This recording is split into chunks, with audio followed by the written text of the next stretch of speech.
Hello everyone, and welcome to our dive into one of the most vibrant and revolutionary art movements of the 20th century.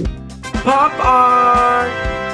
If you've ever seen a painting of a soup can or a comic book panel blown up to massive proportions, you've witnessed pop art in action. Challenged traditional notions of fine art and brought the everyday into the gallery. So, what exactly is pop art? In a nutshell, it's an art movement that emerged in the mid-1950s in Britain and flourished in the 1960s in the United States. It's characterized by its use of imagery from popular culture, advertising, comic books, and mundane household objects. Pop artists look at the world of mass media and consumerism around them and said, "This is our subject matter." To understand pop art, we have to know what came before. Abstract Expressionism. This was a very serious, emotional style of painting. Pop artists reacted against it, feeling it was too detached from real life. So pop art swung in the opposite direction. It was cool, witty, recognizable, and celebrated mass culture.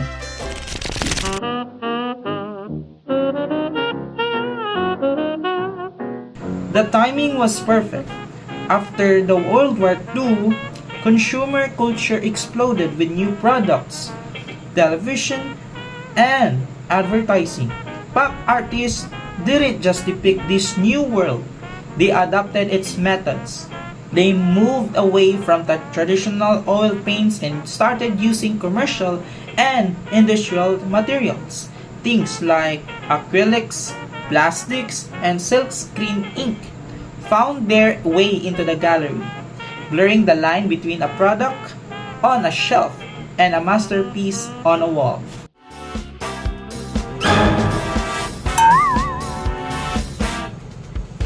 Let's meet the stars of pop art and their groundbreaking techniques. Andy Warhol is the most famous, known for his images of Campbell's toucans and Marilyn Monroe. His signature medium was silkscreen printing. This commercial technique allowed him to mass-produce his art using synthetic polymer paint, just like a factory, questioning the idea of a single, original masterpiece. Roy Lichtenstein brought the comic book into the art gallery. He meticulously recreated comic panels using Magna acrylic paints for their flat and vibrant colors. To get the printed look, he painted his signature Ben-Day dots, often using a metal screen or stencil to get the perfect machine-made feel. Claes Oldenburg turned everyday objects into giant sculptures. He used unconventional materials like vinyl, foam rubber, and plaster to create soft, droopy versions of hard objects or use industrial materials like steel and aluminum to make them gigantic, challenging our perception of things like a clothespin or a tube of lipstick. Now for some quick fun facts. The term pop art was coined by British critic Lawrence Alloway in 1958 to describe art that celebrated consumerism culture. While famous in America, pop art actually started in Britain with the Independent Group in the early 1950s, who discussed the impact of mass media on art.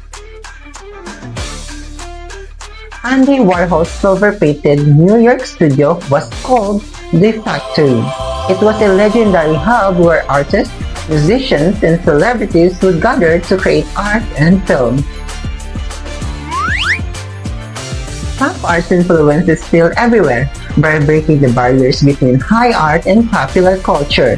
It paved the way for many artists today. You can see its DNA in advertising, graphic designs, fashion, and even street art. It taught us that art can be found in the most unexpected and sometimes the most commercial places. So next time you're in a supermarket or flipping through a magazine, Remember the pop artists who dared to turn their everyday into extraordinary art.